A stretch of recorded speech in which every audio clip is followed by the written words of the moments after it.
सरफरोशी की तमन्ना अब हमारे दिल में है, देखना है जोर कितना बाजुए कातिल में है।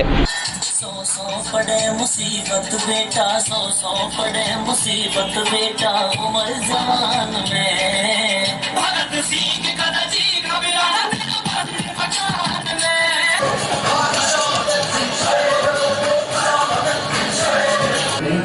हिमाचल यमुना गंगा उज्जल जलधि तरंगा, तब शुभ नामे जागे, तब शुभ आशीष मांगे।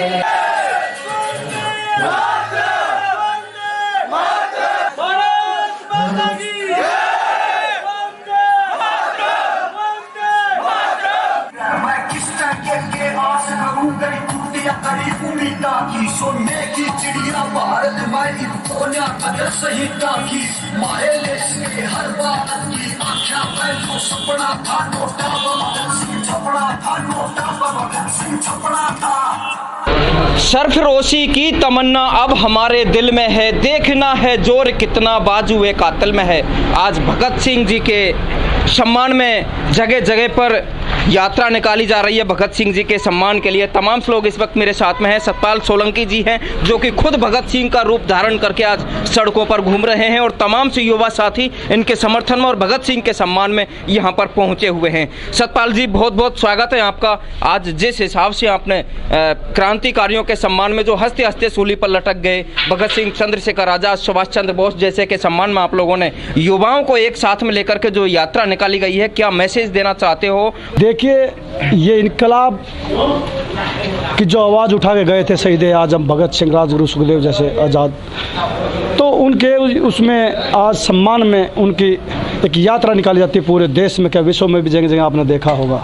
जिन्होंने दुश्मन का सीना चीरा, उन अंग्रेजों काफिरों को जो यहाँ से भगाने का पूरा प्रयास किया और वो एक आवाज़ उठा के गए। आज कहीं ना कहीं हम उनके कदमों पे चलना चाहता है, उनके विचारों पे युवा शक्ति चलना चाहती है, तभी तो देश अपना आगे बढ़ रहा है।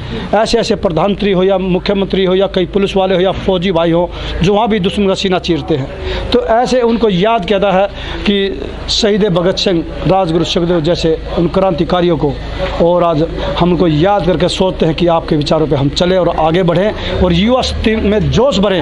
वो हम कार्य करना चाहते हैं पूरे देश में। और आपके सामने देखा होगा इनकलाब, इनकलाब जिंदाबाद। तो कहीं ना कहीं जैसे कोरोना काल अपने देश में आया था, पूरा विश्व संकट में था, उस समय पर यही नौजवान साथी जो 12 साल के, 14 साल के, 17 साल के, 18 साल के, आज उन्होंने हमारा साथ दिया।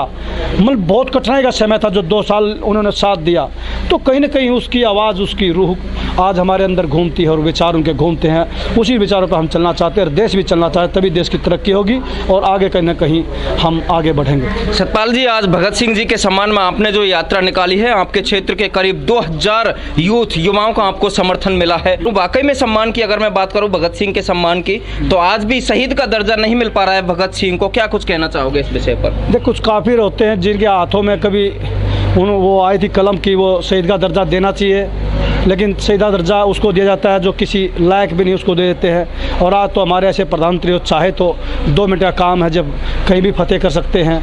तो युवा शक्ति में जोश भरा हुआ, कहे तो हम जहाँ कहीं वहाँ चलने को तैयार है, लेकिन शहीद का दर्जा तो हमने समाज ने, देश ने दे रखा है, खाली कलम में लिखा हुआ है, वो लिखना बाकी है। वो अभी देर नहीं है, वो दिन दूर नहीं है कि जिन शहीद का दर्जा इनको दिया जाएगा। वीर सपूत भगत सिंह और राजगुरु सुखदेव, सुभाष चंद्र बोस और काफ़ी ऐसे जो क्रांतिकारी जो हमारे ये अपना बलिदान दे के गए, हंसते हंसते फांसी पे चढ़ गए। तो ये चिंता की बात नहीं है, आज ही तो कल, ये तो सवेरा होगा और हर बंदे की आपकी शक्ल में भी भगत सिंह की, राजगुरु सुखदेव की शक्ल दिखती होगी।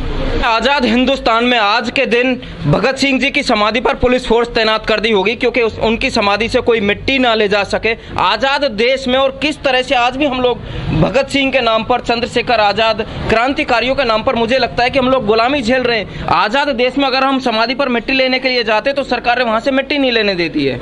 देखिए, पहले बात तो मैं कहना चाहता हूँ कि जब मिट्टी बगैर लगाए उस मिट्टी में जन्मे ये पूरे भारत के युवा शक्ति में पहले इतना जोश भरा हुआ, अगर मिट्टी अगर माथे पर लग गई तो आप जानते क्या हो सकता है। मिट्टी एक बार तिलक लगाकर पाकिस्तान में भी कूच कर सकती है, किसी देश में कूच कर सकती है, क्योंकि उस मिट्टी में इतनी शक्ति है, इतना जोश भरा हुआ है युवा शक्ति में। और जो चाहेगा वो ले भी आएगा। जिस दिन ये तमन्ना सरपरोशी की होगी तो उस दिन मिट्टी का जो कहेंगे हम वो ले आएंगे। और तमाम से लोग भगत सिंह जी के सम्मान में आज सड़कों पर उतरे हुए हैं। इनसे बातचीत करने की कोशिश करेंगे कि क्या कुछ कहना चाहोगे। आज आप नारेबाजी लगा रहे हो, इनकलाब जिंदाबाद, भारत माता की जय। भगत सिंह जी के बारे में क्या कुछ कहना चाहोगे? भगत सिंह जी कभी मरे थे ही नहीं। आप कह रहे उन्हें शहीद का दर्जा मिला नहीं, वो हमारे दिलों में आज भी जिंदा है। जिस दिन भगत सिंह की फोटो नोटों पे लग जाएगी ना, उस दिन भगत सिंह को हम शहीद मानेंगे। जब तक नोट पे फोटो भगत सिंह की नहीं लगेगी हम नहीं मानेंगे। और भगत सिंह जैसे युवा थे, हम भी सारे युवा उनके सपोर्ट में, उनके समर्थन में रहते कि हाँ 23 मार्च ही नहीं, हमारे दिलों में वो हमेशा रहेंगे। लेकिन 23 मार्च एक ऐसा दिन होता है कि हमें लगता है वो हमारे साथ हमारे इन गलियों में घूम रहे हैं कि हाँ शहीद भगत सिंह जी हमारे साथ ही है, इन गलियों में है।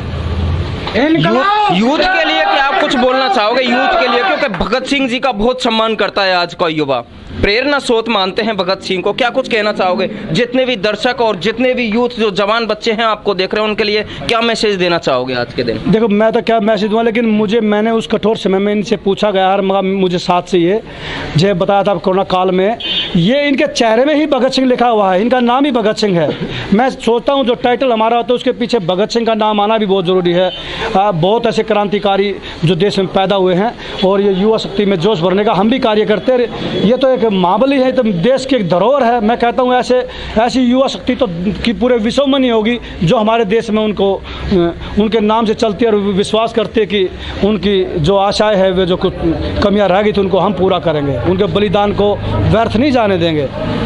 अच्छा सतपाल भैया, एक बात और है, हम लोग पूजते हैं हमारे ये बहुत बड़े योद्धा हैं पूरे देश के, सुभाष चंद्र बोस, भगत सिंह, सुखदेव, चंद्रशेखर आज़ाद, लेकिन अगर इनके परिवारों की अगर मैं बात करूं तो सरकार, शासन, प्रशासन, किसी भी सरकार की तरफ से इनको अभी तक कोई अनुशासन नहीं दिया गया। क्योंकि अभी पिछली साल में चंद्रशेखर आज़ाद के परिवार से, उनके पोतेों से मैं मिलकर आ रखा हूँ। चंद्रशेखर आज़ाद का जो पोता है वो बिजली फिटिंग करने का काम करता है। किसी भी सरकार की तरफ से सरकारें आई हैं और गई हैं, लेकिन उनके परिवारों को किसी भी तरह का कोई अनुशासन नहीं दिया गया है। देखिए सरकार तो आपने देखा होगा जो इलेक्शन का समय आता तो कोई ऐसे बातें छोड़ते हैं जो कि वो ना पैर है ना जुबान है उनकी, लेकिन ये हकीकत बात है। बहुत मतलब आत्मा रोती है जिन्होंने ऐसा बलिदान दिया, क्योंकि कहीं ना कहीं सरकार भी घबराती है इस चीज़ में। लेकिन वो तो उम्मीद है कि आगे ऐसी सरकार जो बनी हुई आगे बन सकती है, कोई भी युवा शक्ति आएगी और वो ऐसा काम करेगी, क्योंकि उनको एक नौकरी तो पर्सनल उनकी होनी चाहिए, उनके परिवार को होना चाहिए, उनको कुछ बंगले होने चाहिए और उनकी एक विरासत ऐसी जो उनको याद किया जाए। फिर गए हम घरों पे गए, उसे कई बार मैं भी गया हूँ, उनके घर पे भी गए हैं भगत सिंह, राजगुरु, सुखदेव के पे, लेकिन वो एक जो ज़रूरत उनको है उनके परिवार को, वे भी लाचार हैं, उनको सरकार से कोई मदद नहीं मिली। सरकार से अपील करता हूँ आपके माध्यम से कि जो ये देशभक्त है इनके परिवारों को नौकरी या उनको कुछ साधन देना चाहिए। वंदे मातरम।